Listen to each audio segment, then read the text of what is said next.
On y est. La digestion n'est pas encore complète, je vais avoir la tâche de vous réveiller un petit peu pour l'eau qui a déjà fait l'effet.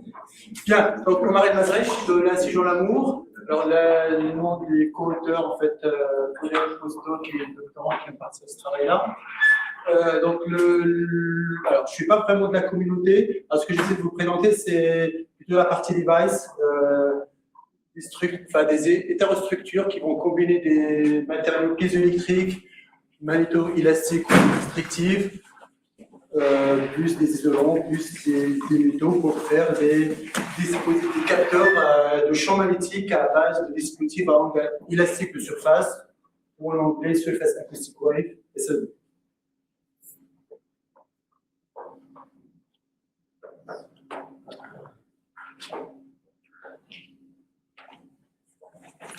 Et à l'autre compteur, si vous avez. On va essayer de voir ce qui se passe.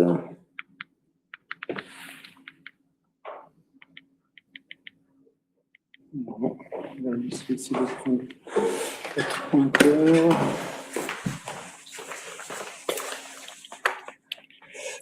Juste, il faut chercher un adaptateur. Ça devrait aller.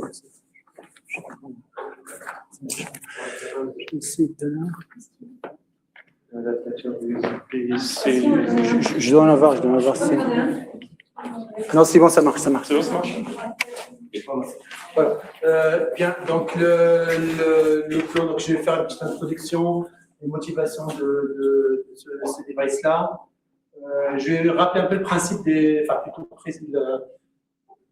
je vais montrer le principe des capteurs SAE, l'état de l'art, le travaux récents et comment on fait pour améliorer la sensibilité de ces capteurs-là. Alors, on a besoin de capteurs de champ magnétique dans différentes applications, que ce soit l'industrie, l'automobile, l'aéronautique, médicale, les IoT. Alors, les capteurs SAE, en fait, ils ont l'avantage d'être à la fois passifs, donc sans batterie, sans fil. Ils permettent même aussi d'avoir la possibilité d'avoir des RFID, donc on peut avoir ce qu'on appelle des chipless, des capteurs qu'on peut interroger à distance et qui rajoutent une information de code barre, ce qui permet d'identifier plusieurs capteurs, pour avoir un réseau de capteurs. Donc là, comme j'avais dit, je donnerai un overview sur les capteurs magnétiques à SAE, le principe, et sur l'état de l'art. Alors pour les capteurs champs magnétiques, il y a différentes technologies. Ils vont principalement dépendre de la sensibilité qu'on va viser et de la gamme du champ qu'on souhaite mesurer. Donc on parle de capteurs à très forte sensibilité. Alors en général, c'est pour des capteurs qui peuvent mesurer des champs magnétiques inférieurs au nanotesla. Souvent, on va adresser des applications dans le biomédical. Alors, le SQUID, tout le monde connaît, donc ça, c'est quelque chose qui est assez précis, mais c'est en commun. Après, on va parler de moyenne sensibilité. Et dans ce cas-là, c'est quand le champ magnétique terrestre va perturber la mesure. On pourra exploiter cette perturbation-là. Et faible sensibilité, c'est quand le champ magnétique qui nous intéresse est beaucoup plus fort que le champ magnétique terrestre. Dans ce cas-là, il peut être inutile. Alors, application, par exemple, ici, voilà, faible sensibilité. On peut utiliser ces capteurs-là pour mesurer le courant qui traverse les lignes haute tension. Alors, le courant et la température, c'est toujours intéressant pour monitorer en fait le transport d'énergie. Ça peut être aussi, donc là, c'est pour des applications moyenne sensibilité, parking intelligent, surtout outdoor. Donc là, on ne peut pas mettre des capteurs optiques ou ultrasons. Donc là, ce sera des capteurs magnétiques qu'on va enterrer dans la chaussée. Et le fait qu'un véhicule qui est métallique perturbe le champ magnétique terrestre, donc on peut voir si le véhicule est dans la place ou pas. Alors, le problème de ces capteurs-là, qui existent déjà, c'est la durée de vie de la batterie qu'il faut changer tous les 2 ans, donc c'est toujours embêtant. Avec les capteurs qu'on fait, c'est des capteurs qui sont sans batterie, sans fil, donc on peut complètement les enterrer dans la chaussée, on n'a plus besoin de les entretenir. Ils peuvent aussi servir, par exemple, pour le trafic, pour un nombre de véhicules qui passent par une route, et ça, c'est aussi intéressant. On n'a pas besoin d'avoir des câbles, comme on voit parfois, pour aller monitorer le trafic dans le... Alors, autre application, dans ce cas-là, c'est plutôt la très haute sensibilité, donc on fait tout ce qui est application biomédicale. Alors, pour nous, par exemple, l'activité cérébrale, l'activité cardiaque. Donc, on va utiliser des capteurs MCG, ECG pour le cœur, MEG pour l'activité cérébrale. Et l'objectif, c'est de se débarrasser un peu de ces câbles qui traînent un peu partout, d'avoir des capteurs, d'avoir en fait un casque sans fil qu'on peut interroger. Alors, le principe. Donc là, on va partir sur un matériau piézoélectrique sur lequel on va déposer des électrodes interdigitées. Donc, en fait, on va polariser, ça c'est le plus et le moins.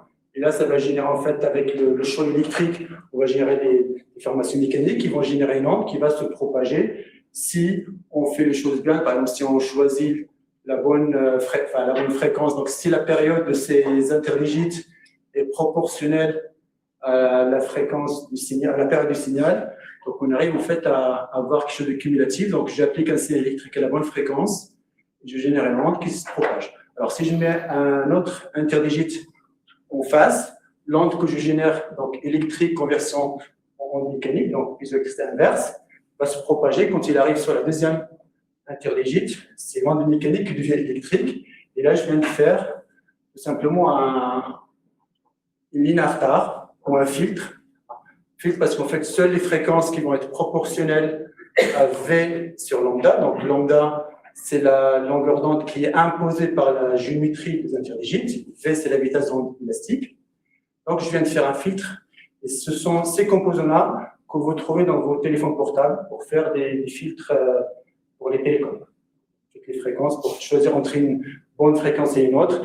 Donc, typiquement, sur un seul canal, vous avez 7 filtres et 7 UV. Donc, si vous avez un téléphone multibande qui va travailler pour la 2G, 3G, 5G, 6G, on a plus de 200 filtres dans le canal. Donc, ça, c'est l'application principale. La première application, c'était simplement une ligne à retard. C'était pour quand on est passé de la télévision noir et blanc à la télévision couleur. Il fallait que les gens qui avaient déjà un moniteur noir et blanc puissent continuer à regarder la télé. Donc, on a tout simplement, au lieu d'avoir des RGB, on a fait une licence chrominance. Et comme la chrominance ne contient pas beaucoup d'informations, il fallait retarder le signal. Si on voulait faire ça avec une onde électromagnétique, il fallait avoir plusieurs dizaines de mètres de longueur. Et là, le fait de passer d'une vitesse de 300 km/s à peu près 3000 mètres secondes, ça nous a permis simplement d'avoir une ligne à retard sur quelques millimètres. D'accord. Donc ça, c'est un peu l'intérêt. Donc, vous générez ici une onde, vous la recevez de l'autre côté avec un retard. Le retard, on va le générer on va le régler avec le gap entre l'émetteur et le récepteur. Alors, ensuite, donc là, en fait, voilà, typiquement, ça c'est avec le quartz, on a une vitesse de 3 km/s. Donc, on arrive à faire des devices jusqu'à 3 GHz, ce qui était largement suffisant jusqu'à la 4G. Avec la 5G, on passe sur des technologies POI. Donc, ceux qui font un peu de même, vous connaissez bien le SOI, fabriqué par Soitec. Donc, on fait la même chose, sauf que la couche supérieure, c'est une couche piézoélectrique. Donc, c'est piezoelectric in insulator, ce qui nous permet de monter jusqu'à 100 GHz aujourd'hui. Et donc, on va adresser les bandes 5G, 6G, les bandes millimétriques, au-delà de 20 GHz. Voilà. Donc, alors maintenant, le principe des capteurs. Le principe des capteurs, comme j'ai expliqué, j'injecte un signal, je le reçois avec un certain retard. Si maintenant j'ai une membrane ici, j'applique une force, je déforme ma membrane, donc forcément, je vais l'allonger un petit peu, je vais modifier les propriétés élastiques, et donc je change le temps de retard. Donc, en mesurant ce temps-là, je peux aussi changer en fait la fréquence, parce que la fréquence dépend de la longueur d'onde qui va aussi être modifiée et de la vitesse. Donc, la fréquence va être perturbée par cette déformation. Donc, en mesurant la fréquence, je peux remonter à la force appliquée. De la même façon, je prends la même chose, je prends la même membrane, je la mets dans une cavité fermée. J'ai une pression de référence, j'ai un capteur de pression. Par exemple, là, pour mesurer les pneus dans les voitures quand le véhicule roule, on utilise cette technologie-là parce qu'on ne peut pas avoir un système filaire. Et si avant, on mettait des batteries, toujours la problématique des batteries, c'est qu'au bout de 2 ans, la batterie HS, si vous avez un défaut pression qui s'affiche sur votre tableau de bord, en fait, le pneu n'a rien, c'est juste la batterie qui est HS. Voilà. Donc, alors maintenant, le principe du sans fil.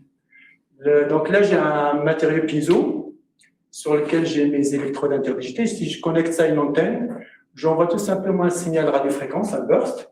Ce burst-là, il est capté par l'antenne, donc les identifie correctement. Donc, j'ai un champ électrique, il va générer une vibration mécanique. Et là, j'ai un miroir de Bragg qui va renvoyer. Donc, si j'envoie un burst comme ça, le signal va en fait résonner, enfin, le système va résonner à sa fréquence propre et renvoyer en fait un signal qui va être amorti dans le temps. Et donc, en mesurant la fréquence de résonance réfléchie, on peut remonter aux grandeurs physico-chimiques où se trouve ce capteur-là. Par exemple, si la température change, il y aura une dilatation thermique, donc la fréquence va changer. Ça permet d'en ça. Alors, l'autre méthode, donc ça, c'est ce qu'on appelle un résonateur. On parle aussi de l'inartar.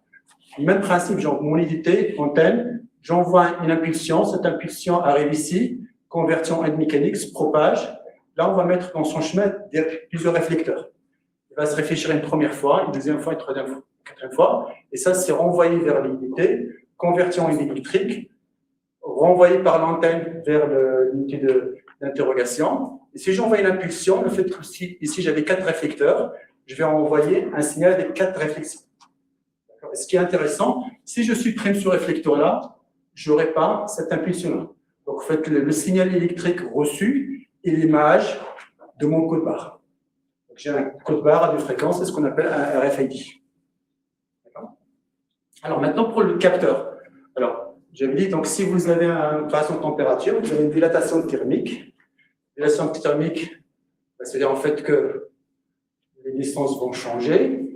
Et là, la fréquence que je mesure, le délai, va dépendre de la température. De la même façon, si je fais un capteur de champ magnétique, dans le chemin de l'onde, je vais mettre une couche sensible qui peut être un magnétostrictif.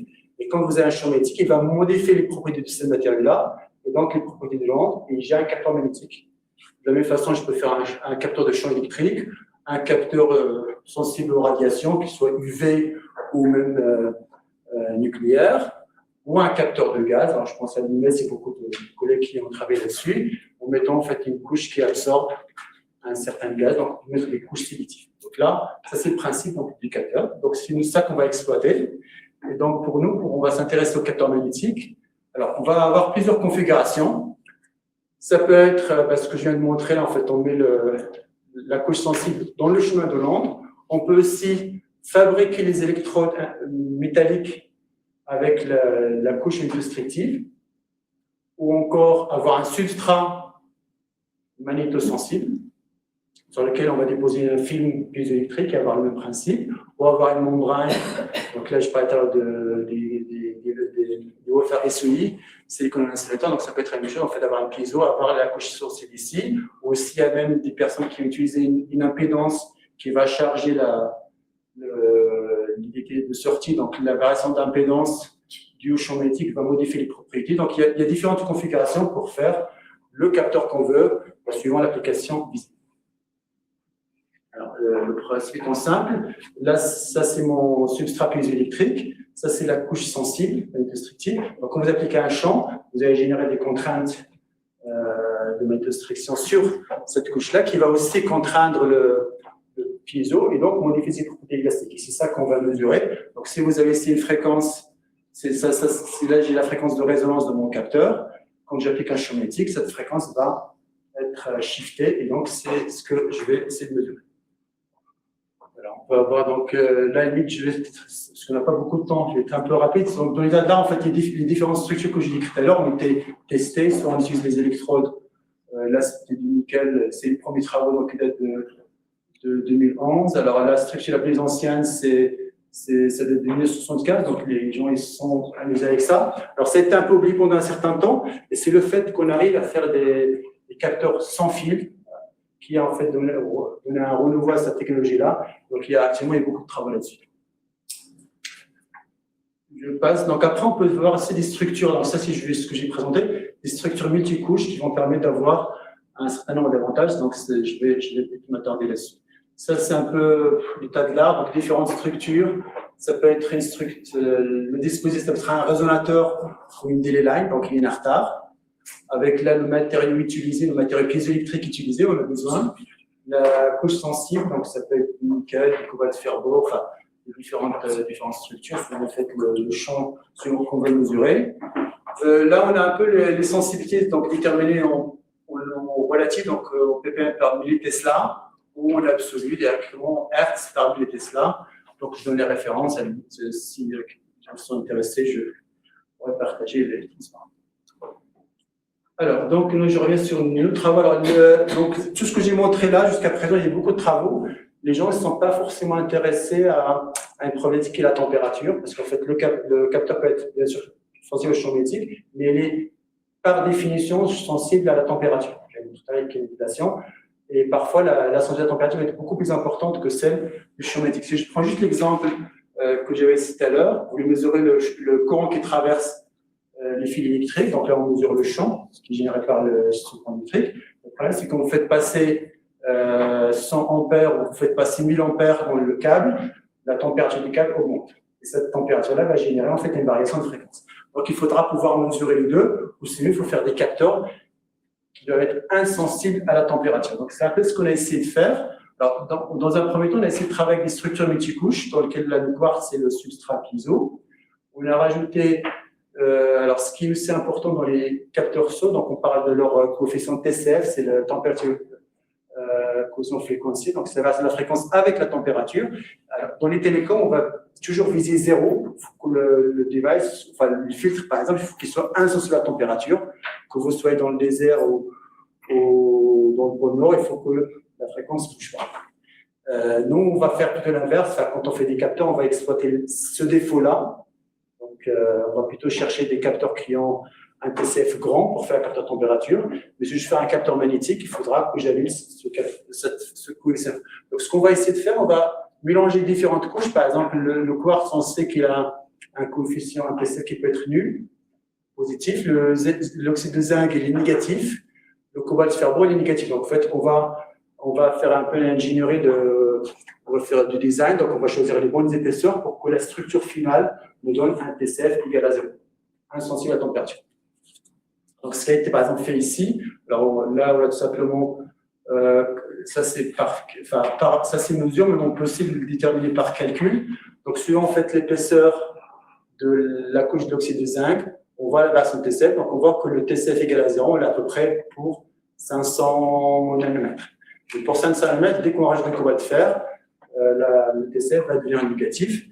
Donc, alors, ce qui fait ce qu'on a plutôt voilà, là, on a fait le calcul pour avoir en fait un TCF égal à 0 ici pour 200 nanomètres. Mais cette couche, malheureusement, était très fine pour assurer une isolation électrique entre les électrodes qui sont métalliques et la couche sensible qui est métallique. Donc, on avait besoin d'avoir une épaisseur importante. Et du coup, on a introduit une structure avec plusieurs couches où on a l'oxyde de zinc qui a un TCF négatif et la silice qui présente un TCF positif, ce qui nous permet d'avoir plusieurs degrés de liberté pour avoir le TCF 0. Par exemple, ici, ça c'est, je prends l'épaisseur de l'oxyde de zinc comme paramètre, 300 et 400 nanomètres, et là je fais varier l'épaisseur de la silice, donc ça c'est par calcul. Et par exemple, à 300 nanomètres d'oxyde de zinc, je peux avoir un TCF 0 pour 300 nanomètres de silice. Ici, je suis à 400 nanomètres, j'arrive à l'avoir en fait à peu près à 450 nanomètres. Donc là, ce qui permet en fait d'avoir cette couche qui va faire l'isolant. Donc l'addition de celui-là peut être plus ou moins large suivant en fait suivant la fréquence de travail. Parce que plus la fréquence va augmenter, plus les épaisseurs vont être fines aussi. Et alors, ce qu'on a fait, du coup, on a pris en fait le point là. 250 nanomètres de silice et 300 nanomètres d'oxyde de zinc. Et on a donc, alors, ce qui aussi, quand on fait des multicouches, on a plusieurs modes de propagation qui vont apparaître. Ici, j'ai l'angle de Rayleigh et l'angle de Love. Le calcul là était fait pour l'angle de Love, donc qui permet d'avoir un TCF égal à 0. Donc, l'angle là va être insensible à la température, alors que celle-là va être sensible à la température. Par contre, celle-là est très sensible au champ magnétique. Et donc, quand je regarde en fait la variation de la fréquence avec la température, je vois bien que pour l'onde là, l'onde de Love, il est quasiment nul, alors qu'il est négatif pour l'onde de Rayleigh. Donc, on a pris ce device-là, on l'a testé pour l'application de tout à l'heure. on applique un fort courant, donc, par exemple, il est de 600, on applique d'abord 630 ampères, ensuite 1000 ampères. Et là, on voit en fait l'augmentation de la température du câble. Et ça, on a utilisé cette onde-là, l'onde d'oreille, pour mesurer la température.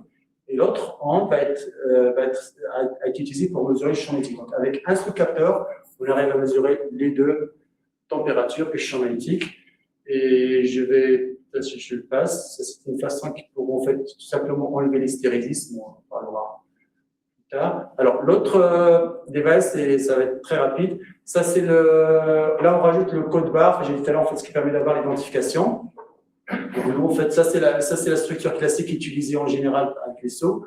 On a fait une autre structure qui est un peu différente, mais qui permet tout simplement d'avoir un gain plus important. Donc, avec cette structure, on gagne 12 dB, ce qui permet d'avoir un signal réfléchi beaucoup plus fort. Alors, l'avantage de la structure-là, c'est que j'applique un signal, donc via une antenne, j'applique un signal qui va être appliqué sur les 3 électrodes en même temps, parce que les 3 sont connectés. Et donc, je vais avoir une onde qui va être générée ici, ici, ici. L'onde il est symétrique, donc il part dans tous les sens.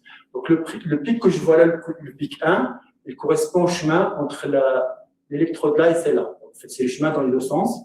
C'est le pic 1. Le pic 2, c'est entre là et là. Les distances, vous voyez, ce sont les mêmes. 120 lambda, là, si j'ai à 180 lambda. Donc, le deuxième pic, il arrive un peu plus tard. Alors, ce qu'on peut remarquer, c'est que le premier pic, lui, ne traverse pas la couche sensible, alors que le deuxième pic traverse la couche sensible. Donc, celui-là, il va être à la fois sensible au champ magnétique et à la température, alors que le premier, il sera uniquement sensible à la température. Donc, en mesurant les deux pics, leur variation avec le champ magnétique, on arrive à discriminer. Alors, si je passe. Donc, ça, c'est la variation en fonction de la température. Ça, en fonction du champ magnétique, vous voyez, en fait, il y a tout qui se mélange. Et quand on fait un petit calcul, on supprime l'effet température. Donc, on voit en fait que tous les pics à différentes températures sont superposés. Et là, on a un capteur de champ magnétique qui n'est pas influencé par la température. Après, bon, j'ai du temps. Déjà, là, je vais pour vous dire, si j'augmente l'épaisseur de la couche magnétique, en fait, je peux augmenter la sensibilité. Et ça, c'est des choses de l'ingénierie. Et je m'arrêterai là. Et j'irai directement à la conclusion. Ça, c'est d'autres façons pour améliorer. Alors, en fait, là, je donne un tableau, je résume, en fait, dans ce tableau-là, les sensibilités obtenues au niveau de la littérature. Pareil, je pourrais le faire partager. Et je vous remercie pour votre attention.